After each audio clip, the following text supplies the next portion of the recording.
The fight was no longer about numbers.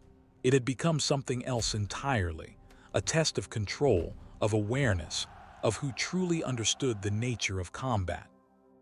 And as the silence between movements grew heavier, it became clear that the outcome of this battle would not be decided by how many fighters stood on one side, but by who truly mastered the art of fighting itself.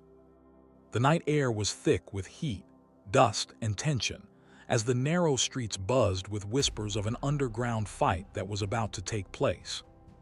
Hidden deep within a crowded district, far from law and order, a circle had formed, people from all walks of life gathering under flickering streetlights to witness a clash that had already begun to feel like legend. At the center of that circle stood a man known only as the Street King, a fighter who had built his reputation not in dojos or disciplined halls, but in the raw, unforgiving chaos of the streets.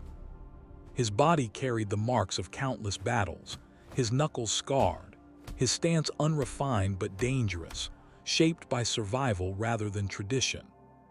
He did not follow rules, did not respect forms, and did not believe in anything except winning. Across from him stood Bruce Lee, calm and composed, his presence almost quiet compared to the restless energy of the crowd and the unpredictable aura of his opponent. Where the Street King looked like chaos waiting to explode, Bruce looked like still water, controlled, focused, and deeply aware. The crowd murmured as the two faced each other, the contrast between them impossible to ignore. The Street King cracked his neck and smirked, clearly amused by the idea of fighting someone who carried a reputation built on discipline and philosophy. To him, those things meant nothing in a real fight. He spat to the side and stepped forward, his movements loose and aggressive, testing the distance without any formal structure. Bruce, however, did not react immediately. His eyes followed every motion, reading not just the physical movement but the intention behind it, the subtle shifts in balance, the tension in the shoulders, the rhythm of breathing that revealed when an attack would come. He wasn't just preparing to fight, he was understanding his opponent. Without warning, the Street King attacked. There was no signal, no build-up, just a sudden burst of movement as he lunged forward with a wild but powerful punch aimed directly at Bruce's head. The strike was fast, fueled by instinct and aggression, the kind of attack that had likely ended many fights before they even began. But Bruce moved just enough, slipping past the punch with minimal effort, his body shifting like water flowing around a rock. In the same motion, he delivered a quick counter, light, precise, and controlled, not meant to end the fight but to establish timing to send a message. The crowd reacted instantly, surprised by how easily the initial attack had been avoided.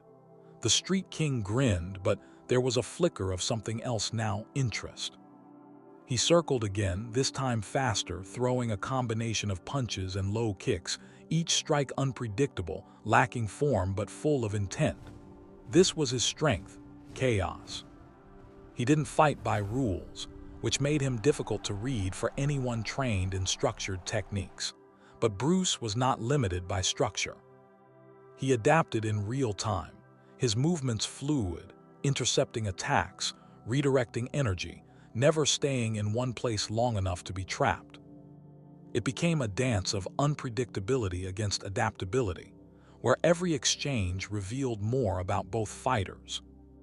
As the fight intensified, the Street King began to press harder, using everything at his disposal: feints, sudden rushes, even attempts to grab and throw. He was trying to overwhelm Bruce, to drag the fight into the kind of messy, uncontrolled chaos where experience in street fighting gave him the advantage. For a moment, it seemed to work, as Bruce was forced to move more frequently, adjusting to the relentless pressure. The crowd grew louder, sensing the shift, believing that the raw aggression might be too much even for someone as skilled as Bruce. But beneath that pressure, Bruce remained calm, his breathing steady, his mind clear. He was not being overwhelmed. He was being shown everything he needed to see. Gradually, the pattern began to change. The Street King's attacks, though still powerful, started to reveal repetition. Tiny habits formed through years of fighting unconscious tendencies that even he didn't realize. Bruce began to anticipate these moments, slipping past strikes more efficiently, countering more precisely. His movements became sharper, his timing more exact, and suddenly the chaos that once defined the Street King's advantage began to work against him. Each missed strike drained his energy, each failed attempt increased his frustration, and with frustration came mistakes. The turning point came